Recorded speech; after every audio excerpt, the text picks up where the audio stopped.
Welcome to this technical guide on the Dyson HD01. We are Kelatos Informatica, specialists in technical repair. We collect your device from your doorstep, carry out a free diagnosis, and send you a quote before any repair. No phone calls, no trips to the shop. We are based at Calle Joaquín María López 26, Madrid.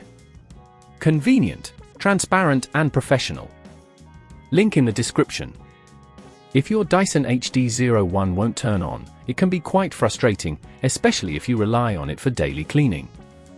This issue often arises due to a faulty thermal fuse, which protects the motor from overheating. If left unaddressed, it could lead to more severe damage, potentially costing you more in repairs or even necessitating a complete replacement. To get started, you'll need a few tools, a screwdriver set, a multimeter, a replacement thermal fuse, and some wire strippers. First, let's safely open the Dyson HD01. Begin by unplugging the device and laying it on a soft surface to prevent scratches. Use the appropriate screwdriver to remove the screws located at the base of the vacuum.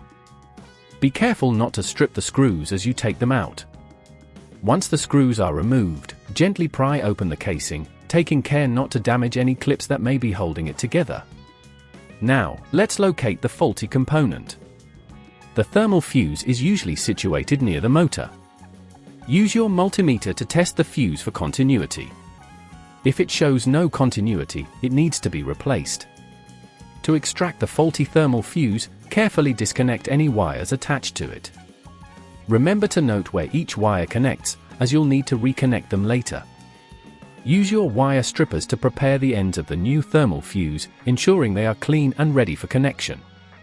If at this point you feel it's getting too tricky, remember that at Kelatos we collect your device from your door and return it fully repaired.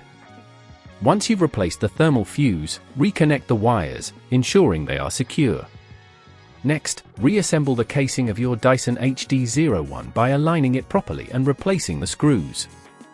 Make sure to tighten them just enough to hold the casing securely without over-tightening, which could cause damage. Finally, plug in your Dyson and turn it on to check if it functions correctly. If everything is working, congratulations on your successful repair.